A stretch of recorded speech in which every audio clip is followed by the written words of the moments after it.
of Lifting Revolution's Fitness and Nutrition Show. If this is your first time watching, I'm your host, Taylor Ryan.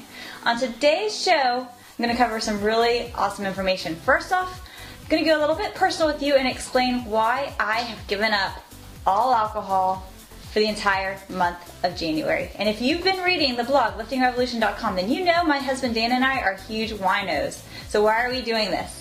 And then we're going to dive into fitness and really target that age-old question that keeps coming up again and again. Which is better for losing weight? Aerobic exercise, such as running or hanging out on the elliptical, or strength training? So that's today's episode. Let's get started talking about my wine issues.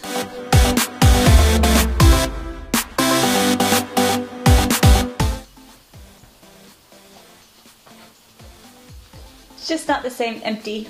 But starting on January 1st, 2013, my husband Dan and I decided to give ourselves a challenge. You know, I'm not a huge drinker by any means, but I do enjoy my Friday night glass of wine and my Saturday night glass, 2 or sometimes 3 glasses of wine.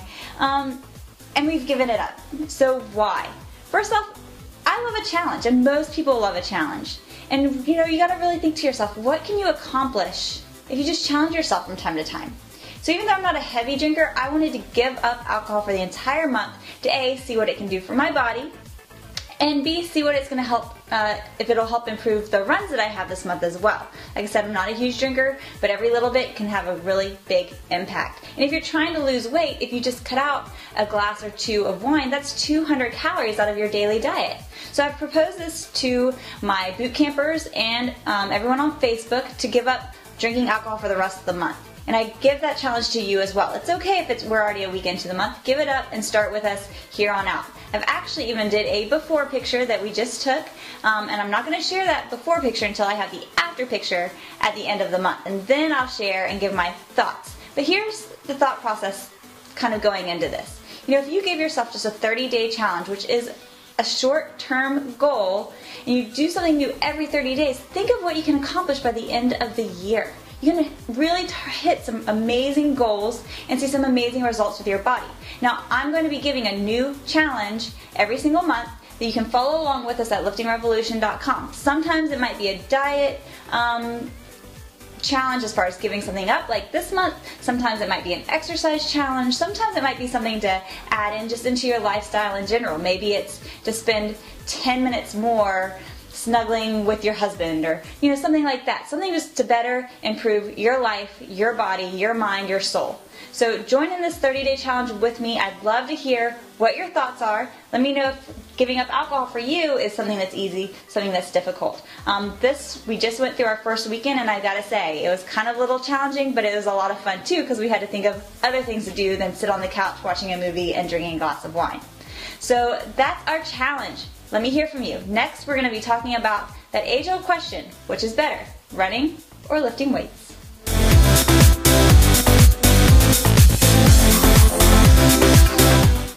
I'm really excited about this week's fitness segment. This is a new study that was performed out at Duke University, and it was a deep study looking at which is better, aerobic exercise or strength training exercise when it comes to losing weight.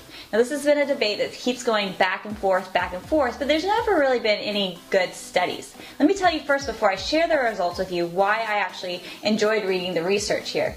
First off, they had a rather large group, over 200 people, but before they were able to get started on a particular type of fitness program, they made them go through 3 weeks of pre-exercise. Now, this wasn't just to get them moving. This 3 weeks of pre-exercise was to, one, get the people that weren't really going to be able to follow their program out of it. So for 3 weeks, people weren't able to keep up with the exercises that they prescribed, they were taken out of the study.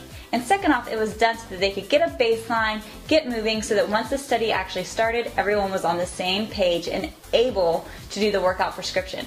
So that was really good to be able to keep a good control of the group and to be able to get some really great data. So here's what they did. They had an aerobic group that just did working out basically on a treadmill, some did on an elliptical, some did it on a stationary bike. Then they had a resistance training group where they were doing 3 sets of particular full body exercises, maybe squats, maybe lunges, I'm not exactly sure, but 3 sets of exercises for 8 to 12 reps. Now, when the subject was able to get to 12 reps with really good form, they upped the weight. And that's really important to note, meaning that they kept pushing them a little bit harder over the weeks of the course. And then they also had a third group, a group that did aerobic exercise and strength training. So who came out on top? Well, when it came to losing weight and losing body fat percentage, the group that did the cardio exercise actually had the biggest benefit from their workouts and lost the most amount of weight, lost the most percentage of body fat. However, the group that did the resistance training increased their lean muscle mass the most, which means that they were able to increase their strength and to get more toned. Now, is this a big shocker? No, it's not. But to me, it helps to really put back into perspective how important it is to include both into your balanced workout. And in fact, the people that did both workouts, they included the resistance training, included the aerobics, did see by far the best gains out of anybody. But here's what I don't like about the study. First off, I'm not really crazy that they didn't tell me what kind of aerobic exercise they were doing. Was it just steady state? It's pretty much what I'm assuming. And if they had done something more like interval workouts, would those results have been even better? And would they have seen some strength increase and some lean muscle mass definition from that? And second off, with a strength training workout, that's just one type of program. There are so many different types of strength training workouts that you can do that actually do include cardio-based training, such as circuits, intervals, fast-paced workouts moving from one exercise to the next, which you're going to get your heart rate up, I promise. I was just strength training today and I was dripping sweat. And what kind of benefit or what kind of results would those people have seen? So again, I think it just goes to show that no matter what form of exercise that you prefer, in order to get the most benefits as far as slimming down and toning up and increasing your metabolism, because that's what happens when you increase your lean muscle mass, really comes down to doing a program that includes both resistance training and aerobic exercise.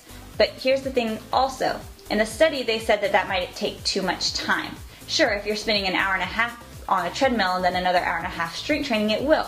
But if you do those programs like we talked about, as far as interval workouts, circuit training workouts, and really pushing your body fast, that's a quick way to make sure that you're getting both forms of exercise in one short workout. In fact, Dan and I just worked out today, all of 45 minutes, and like I said, we were a big sweaty mess, totally out of breath, and I promise you that I felt both aerobically challenged and my muscles were burning. So that's the study. I'd love to hear what you think about it. What type of workouts do you prefer? Put them down below, and make sure that you visit the blog liftingrevolution.com, because I'm going to put the link up that goes to the study. And that is a wrap for this week's show of Lifting Revolution's Fitness and Nutrition Show. If you liked what you saw, make sure that you hit that subscribe button up at the top. Then also make sure to check out liftingrevolution.com. It's my blog where I post every day. You can get some great nutrition tips, fitness tips, and find out what's going on in my life. I'm really excited. This has nothing to do with the show today, but I've always wanted to know how to do a fishtail braid. So I actually looked it up last night. Then I kind of wanted to beat myself up for finding out how easy it was. I don't know why I've kept putting it off. So I'm experimenting with my hair, especially now that my hair is getting longer, so I'd love to hear what you think.